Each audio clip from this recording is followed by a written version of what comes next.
I connect with my indigeneity by listening. When I'm in Japan, I think when I'm in the mountains. By admiring my beautiful skin. Herbs, yeah. Growing herbs. Finding medicinal plants in the forest.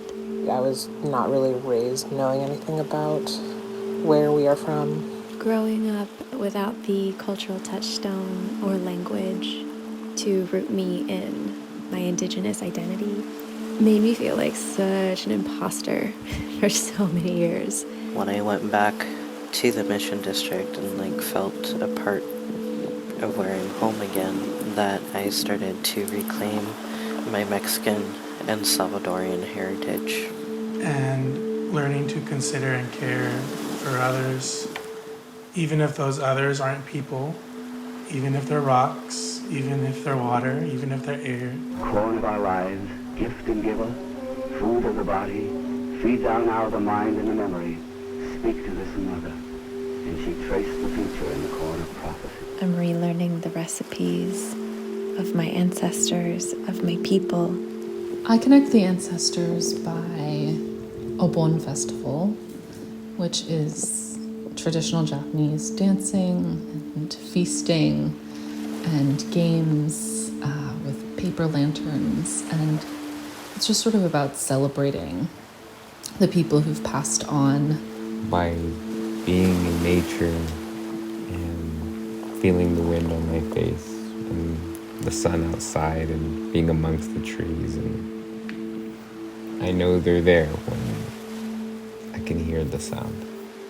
To know that they might have touched the ground that I'm touching or touched the sunbeam that's currently touching my skin too. That we might share some small glimpse of a moment in common. Maybe they imagined me in some parallel dimension at the same time that I'm feeling them. I connect with my ancestors by living in my body and accepting it as it is, because it's what my ancestors provided me. And looking back to my lineage, I find that there are healers and there are artists and there are musicians and vocalists, and I see that thread connecting us, and I love that. When my hands work the dough, I feel their hands working the dough through me. When they're shucking the corn, I'm shucking the corn like a thin string is connecting us throughout the ages. Maybe even that string will connect down to my descendants. And my descendants, which I may not have physical ones, but I think that if I have energetic ones from actions that I have done, that I connect with them by continuing to try to do better. I find myself meditating and praying to my ancestors who have passed. When I'm with animals and in nature, I connect to source when I look at the views, nature views, or when I look at the sky.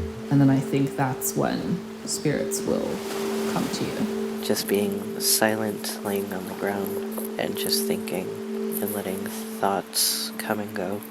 Prayer and meditation. I believe that when we tell stories or create art or make food, we are having a channeling experience